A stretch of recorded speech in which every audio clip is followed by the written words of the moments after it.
ఎవరన్నా జర తిర్రి రేసాలు వేస్తుంటే పిచ్చి గిట్లా వట్టినాదరా గట్లా చేస్తున్నావు అని తిడతారు. ఇక నాకైతే ఆలోచిస్తుంటేనే పిచ్చి లేస్తుంది అని ఒక్కొక్కసారి మనం ఏదో ఒక ముచ్చట్లా ఎప్పుడో ఒకసారి ఇట్లా అనుకుంటుంటాం కూడా. అంత మాత్రాన మనకు పిచ్చి పట్టినట్ట చెప్పుండ్రి. కొంపదీసి నీకేమైనా పిచ్చి పట్టిందా, ఏమి గిట్ల మాట్లాడుతున్నావు అని అనుకుంటారు కదా.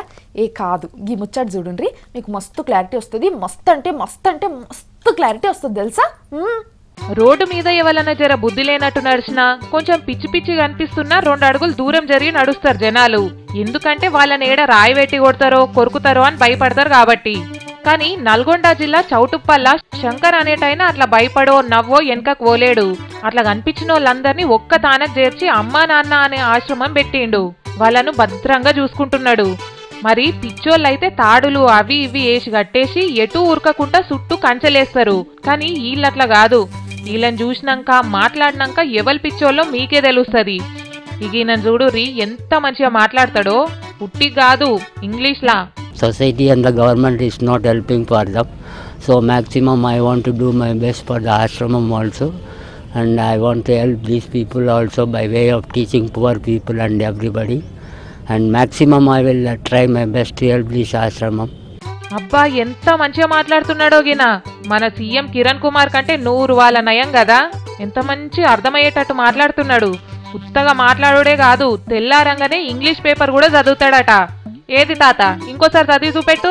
Towards its final stages with the center declaring on Monday that it would introduce the AP reorganization bill in the ensuing session of parliament. చూసిర్రా, ఇంగిళ్ళకు బోర్ కొట్టకుండా హుషారుగా ఉండాలని బ్యాట్ బాల్, బ్యాడ్మింటన్ ఇవన్నీ కూడా ఆడుకుంటున్నారు. బ్యాటింగు, బౌలింగు, ఫీల్డింగు అన్ని మంచిగా చేసుకుంటున్నారు. అరే ఏం కొట్టిండినా, సప్పుడు చేయక మన క్రికెటర్లందరినీ తీసి వీళ్ళని దోలినా అన్ని కప్పులు పట్టుకొచ్చేటట్టున్నారు దేశానికి. మరి వీళ్లకు మంచిగా ఉండనికి జాగిచ్చి తిండి పెట్టి వాళ్ళతో దోస్తాని చేస్తున్న ఈ ఆశ్రమం పెట్టిన ఆయన ఏమంటుండో ఒక్కసారి ఇందాం. చెప్పన్నా 2 ముచ్చట్లు. పాపం వాళ్ళు ఉదయం నుంచి సాయంత్రం వరకు రోడ్ల మీద తిరుగుతూ అన్నం లేక కొంతమంది గడ్డి తినడము, కొంతమంది మట్టి తినడము, కొంతమంది రోడ్డు ప్రమాదంలో చనిపోవడము, అలాంటి సంఘటనలు నేను చాలా చూశాను. నేను చిన్నప్పటి నుంచి ఇలాంటి వాళ్ళని కాపాడాలని ఒక లక్ష్యంతో, ఒక పట్టుదలతోటి అమ్మ నాన్న ఆశ్రమం స్థాపించాను. ఇప్పుడు చెప్పుర్రి, వీళ్ళందరినీ చూసినాక కూడా వీళ్ళు పిచ్చోళ్ళు అంటే నమ్ముతారా? మీరు నమ్ముడు కాదు, వీళ్ళని పిచ్చోళ్ళు అన్నోళ్ళే పిచ్చోళ్ళు అవుతారు. ఏనాడైనా అనుకున్నా నా కల్లో అయినా